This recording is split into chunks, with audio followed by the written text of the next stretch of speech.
Ladies and gentlemen, now today we're going to be talking about some of the best champions and most valuable awakened abilities in Marvel Contest of Champions as of the start of 2019.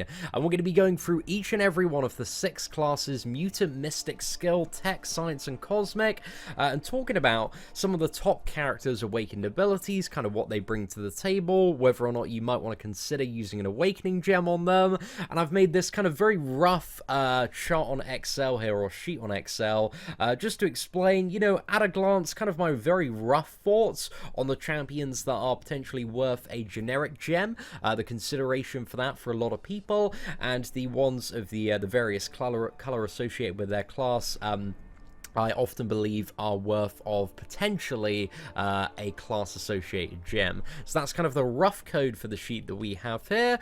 But we're going to be talking about some of these awakened abilities and what they do for the character, what they can help you get through, and why they're so incredibly powerful. So we're going to start off in the Mutant class and talk about Archangel and Omega Red. Now, Archangel is a character I say is a 4-star champion, a fully maxed out 4-star champion, is one of the most valuable 4-star characters to have, because he can get you through so much content in the game. Literally, he is the solution to about 55% of the troubles when it comes to Act 5 content, man. Having recently done it on the free-to-play account, like, Awakened Archangel was absolute MVP for so much content there. So yeah, he's just an absolute banger of a champion, and his Awakened ability provides ability accuracy reduction, and also completely blocks healing for every stack of neurotoxin. So just 1 stack of neurotoxin, you block all healing on the opponent, so you add a heal block on top of the insane damage. And then for 3 stacks of neurotoxin, or 4 if you've got a low sig level, it greatly reduces ability accuracy. So 3 stacks of neurotoxin in the majority of matchups, and you've shut off pretty much everything, providing you can get those neurotoxins up in the first place. So Archangel is just an absolute game changer. His awakened ability, very valuable there.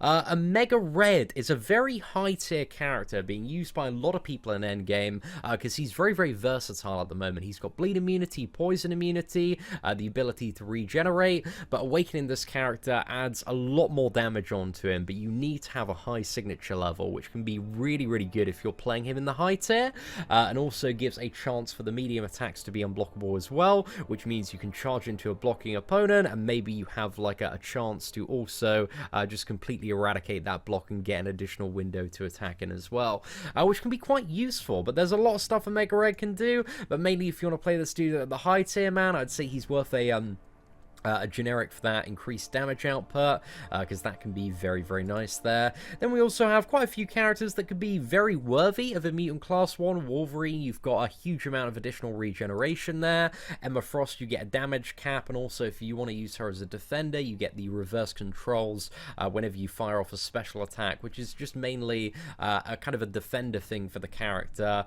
Yeah, it doesn't really do too much on offense there, but you still get the damage cap from Emma Frost's awakened abilities, so she can tank stuff like special freeze, and kind of, take some special 2s and big hits and still survive. Iceman gives him cold snap at the start of the fight, so he can immediately counter evade for a certain amount of seconds, and also reduces the ice armor cooldown. It's not the biggest thing in the world, but Iceman's a great character, and it's kind of just the icing on the cake there. Rogue gives a chance for her life steal and also power steal to be critical. Can be quite a nice thing to have as well. Deadpool Red, who is so rare, like, not really worth talking about too much, but just gives him, even more regeneration if you ever manage to get your hands on one of him. And Domino's awakened ability really doesn't do much for her damage output on offense, adds like a little bit, but mainly if you want to use Domino's Alliance War Defender, the fun and interactive damage provided by Domino's awakened ability does make her a little bit more annoying to deal with. So Domino's awakened ability, if you kind of just want a bit of an icing on the cake thing there, it can be alright. And then also potentially worth talking about, if you really want to use Sabretooth on a regeneration node in Alliance War, then you could potentially awaken him as well, because he does need to be awakened, really, if you do want the maximum annoyance and benefit out of him on Alliance War defense there.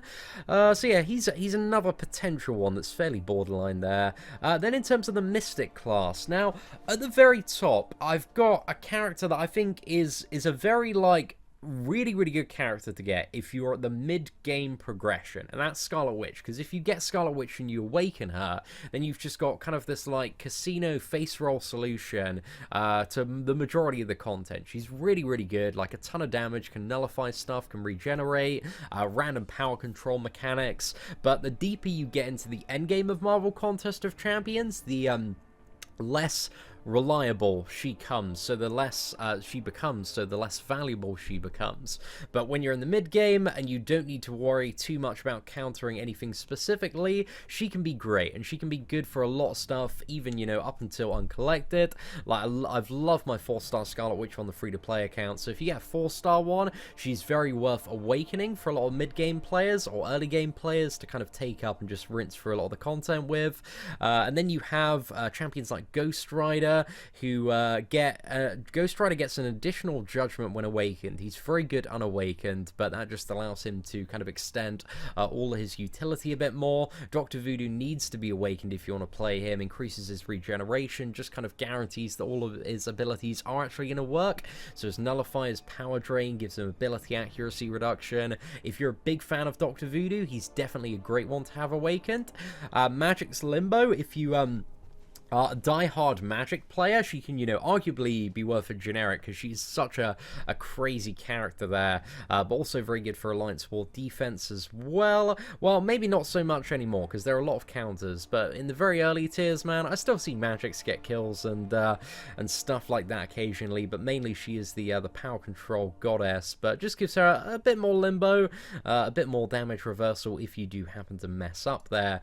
Symbiote Supreme, his additional awakened ability allows him to get a stagger at the start of the fight in every certain amount of seconds. I think it's like anywhere between 15, 20 something odd.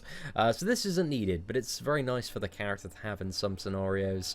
So yeah, that could be pretty great as well. Morningstar allows her to start with 1 soul and also copy certain buffs like regeneration, fury, and power gain, and also reduce their effectiveness on the opponents. That can be quite nice.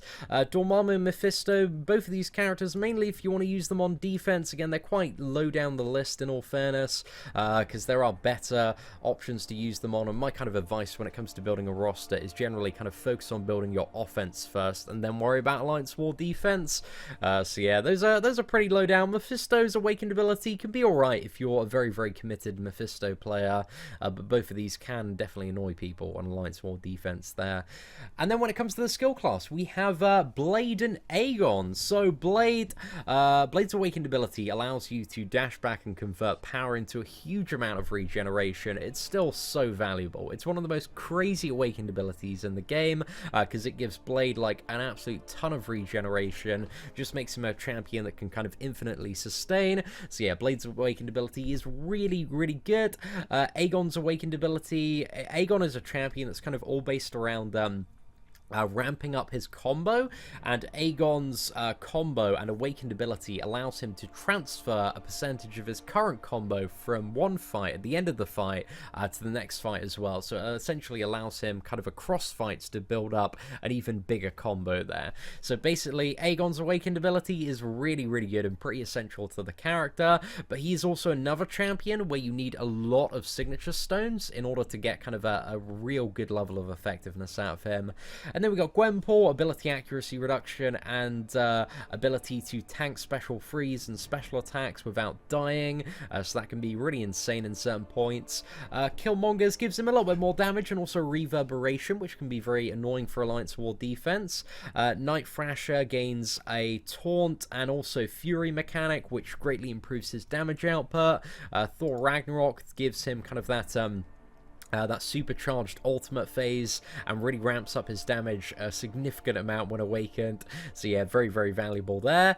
Korg's awakened ability gives him a chance when he has Rock Shield to shrug off debuff. So this can be a nice one to have, but also gives him a damage back when he's on Alliance War defense. So if you want to take up Korg as a defender, you know, it's not a bad option to awaken him there. So those are the champions that I would say. There are maybe some arguments for certain characters down the list for certain people, like Taskmaster, OG Daredevil, Black Widow, but yeah, those are the ones that I would recommend, kind of highlighted at the top for some of the skill champions there. But you know, it's your gem, you can do whatever you want with it. Then, in terms of the tech class, first up we got Star-Lord, and Star-Lord, very much like Scarlet Witch, is a character that needs to be awakened. If you want to play Star-Lord, you've got to have his awakened ability, because for every hit, he just increases his attack more and more and more. Star-Lord doesn't have any utility, but he can be great for a lot of people to pick up, just as like this absolute tsunami of damage that keeps on ramping up and up, so he can get you through a lot of content in the game.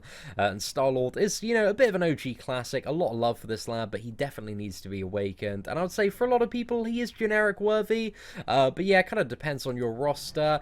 If you have Stark Enhanced Spider-Man, you might not need an awakened Star-Lord. Now, of the two characters, personally, I much prefer Stark Enhanced Spider-Man, but there are still some arguments for Star-Lord in comparison, but Stark Spidey has a lot more utility, and his awakened ability, it isn't as essential as Star-Lord's is, but what his awakened ability does, for every stack of poise that you have, it gives him more crit rating. So once you've got a few stacks of poise, it pretty much like gets your crit chance up to the soft and hard cap, so it's somewhere between 60 to 80%, which means you are hitting so incredibly hard. So it kind of does a lot for Stark Enhanced Spider-Man's damage output, and he is just one of the best characters on the game, so it's just a really kind of nice boost to his damage. Again, it's not essential, he's a great character unawakened, but from my experience of playing an unawakened Stark Enhanced Spider-Man for a very long time and then having him awakened, like, I can really feel the difference. So I would recommend Stark Spidey. For a lot of people, is going to be worth a generic gem, but then we have a brand new character who is just in my opinion, a little bit borderline generic. I would say this character is maybe generic worthy if you have enough signature stones to like at least chuck 100 in, or ideally max him out, because he does need so many signature stones if you really want to get the maximum effectiveness out of him. And that's Darkhawk, because his awakened ability in various stances is going to give him a huge boost to his attack and also his power gain in stealth mode. And these two things are absolutely mega for the character, so yeah, he does need a lot of signature stones in as well. Vision OG, his awakening, if you're gonna buy the Vision OG offer, because that's pretty much the only way to get him, arguably for some people he is worth using a generic on if you don't have a class one, so yeah, another one to potentially consider there. That's definitely a choice that some people have made that I know in my alliance and have not really regretted it. So yeah, Vision OG is a little bit debatable, gets kind of that nice like burst of power at the start, so that can be very cool there. And then we have Ghost. So Ghost is one of the best characters in the game, but she doesn't really need her awakened ability. It's just a very nice thing to have. It's like when an opponent misses on you, you gain like a little bit of power, which when you're playing Ghost really well can be a great way to kind of ramp up additional power, and you know, a lot of the damage is delivered via those big special 2 crits. So it can be nice, but you know, it's not really essential. It's just a very kind of small thing for the character, but again, it's very nice to have. And then we got Sentinel. Sentinel is a great option for a class awakening gem, just allows him to much easily ramp up to 100 analysis, and if you are playing Sentinel, that's what you want to get as soon as possible, because it'll like double your damage, and also does a load of additional stuff, gives you more utility, yeah, just increases so much stuff when you're 100 analysis there on Sentinel. More damage, specials cost less power, everything's like double duration in terms of utility, so yeah, it's a really great one to have if you are a hardcore diehard Sentinel player. And then we got Iron Man Infinity War. This one is mainly for defense, but you can use it on offense as well. Below 15%, you'll gain like an infinite burst of power gain, as long as you've got at least 1 stack of armor up, so this can be really useful for kind of just pumping up his damage a little bit more on offense, but also on defense it makes him a lot more annoying to fight as well. So yeah, definitely keep an eye on that one if you are a big fan of Iron Man Infinity War. And Vision Age of Ultron is still pretty good.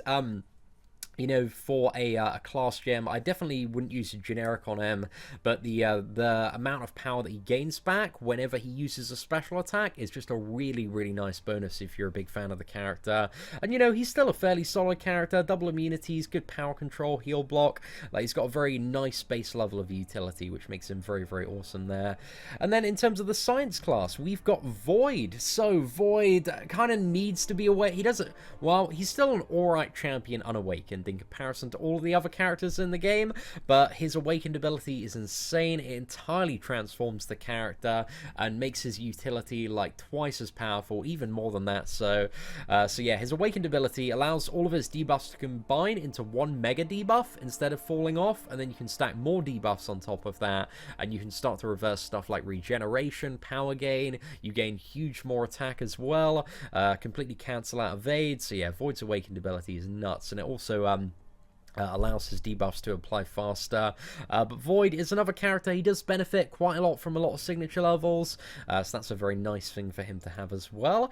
And then we got Captain America Infinity War. Gains all sorts of utility from various different characters and classes when he is awakened. There is so much Cap Infinity War can do, like, you know, petrify, shrug off, to have a chance to shrug off debuffs, armor break. There is literally all sorts Captain America Infinity War could do, man. Such an in-depth character to jump into.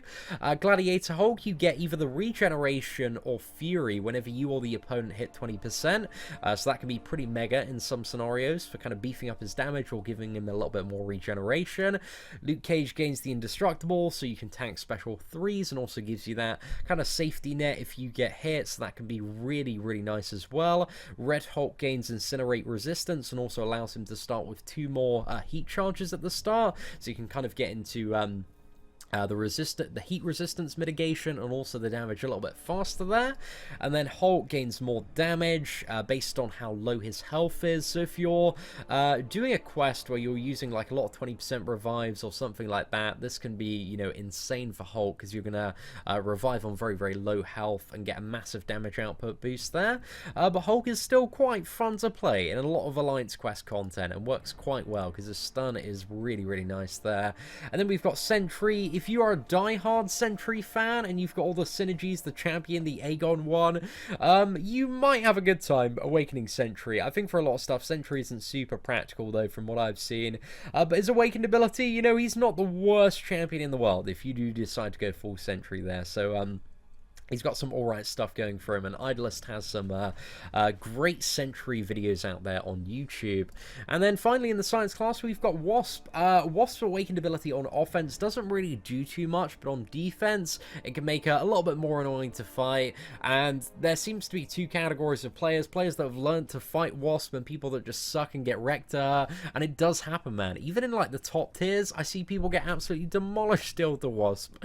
So yeah, learn how to fight Wasp, but she can be an alright defender. Like, not a bad choice to awaken if you want defense, but again, always focus your offense over defense when building your roster. Then finally, we've got the Cosmic class. Now, the champion that I say is probably worthy of a generic for most people is Medusa, because if you are a big Medusa player, if you want to go all in with this character, and she's so useful for so much stuff, if you're using full synergy, the awakened ability pretty much doubles her damage, so it's really, really valuable to have, but also adds in that kind of additional auto block ability, which when you're playing the character can save your ass if you slip up. And if you want to use her for like Alliance War defense, it's kind of, you know, an additional thing that she needs to be like a really, really annoying defender for a lot of people. So yeah, Medusa is a great defender, great offensive champion, a lot of value in a generic there.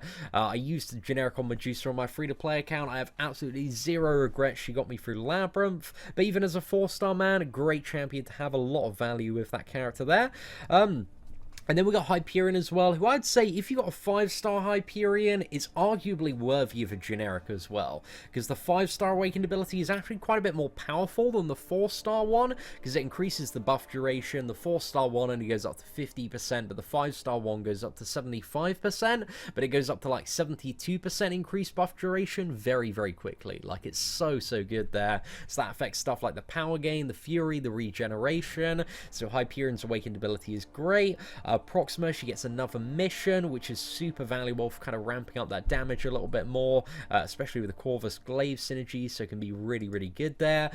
Corvus Glaive gets the Glaive immunity, which prevents him from dying while he has at least one Glaive charge, so this can be crazy for some nodes and interactions. So yeah, Corvus Glaive's awakened ability is an essential, but it's very, very nice for the champion to have. And on top of that as well, if you consume the glaive charges very, very quickly, he regenerates the rest of them, or the next batch of glaive charges, at kind of an increased rate as well. So that can be very, very nice for the champion to have. But if you get a 4-star version of Thor, he is a champion that still has an exponential amount of value, man. And we really revisited Thor quite a bit last month, especially with the uncollected Darkhawk. He's still a banger of a champion, man. He's still really, really good. You get the very, very powerful armor break whenever you stun on Thor, which can have great synergy with parry. So yeah, still worth a class awakening gem for sure if you manage to pick him up. Venom can be a great awakened ability as well. You kind of start with what is it, 2 or maybe 3 buffs right at the beginning of the fight, which can, you know, help you get into fights a little bit easier, a little bit quicker, but also increases the potency and effectiveness of the buffs that Venom gets as well. So it's a very nice thing for the character to have. Carnage allows him to, basically, in kind of the way that Blade gains power, whenever the opponent is bleeding, Carnage is going to gain power based on the signature level that he has. So yeah, that can be very, very nice, especially when you're kind of hitting into the block and you're like just below 1 bar of power. You do a 5 combo into the block straight up in special 1 and tear through a block. It is so much fun to play and just kind of increases his damage output and allows him to ramp up a little bit easier there. So that one's very, very nice. Venom the Duck, it just kind of increases the effectiveness of a lot of the stuff that he does. I think one of the biggest things for Venom the Duck is probably the increased duration on the special 2, which kind of like burns the armor, so that if you've got a high enough signature level, you can stack like 4 of those and get some mega damage, so that can be very, very nice for the champion to have. Heimdall, any buffs that you have on the previous fight, like when you end the fight, will then be converted into like a flow of power at the start of the next fight, which can be quite good in certain matchups if you want to get to a special attack quite quickly, because whenever Heimdall activates any special attack, that's going to give him True Strike, which allows him to ignore stuff like Evade, Auto Block, and a few other mechanics, so that can be quite useful there. And then we've got the Champion, which is mainly for Alliance War defense, but the Champion also gains kind of like heal block immunity and regeneration on the very last fight of any like quest or map. So it's a very circumstantial awakened ability, but if you are going to take the champion up maybe for like Alliance War defense or a boss, you definitely want to have the champion awakened, because the champion unawakened is just like a little bit of a rubbish defender there. But that is, I would say, pretty much it. Again, there are some arguments for like certain other characters, depending on, you know, where you are in the game. A little bit lower down the list. This is kind of just my very rough guide to some of the champions that I believe have the most value out of their awakened abilities. So yeah, ladies and gentlemen, hopefully today's video was useful and you enjoyed it, and if you did, feel free to smash that like button. That'd be greatly appreciated. But aside from that, ladies and gentlemen, thank you so much for watching. Take care, and I hope that you have an absolutely fantastic day.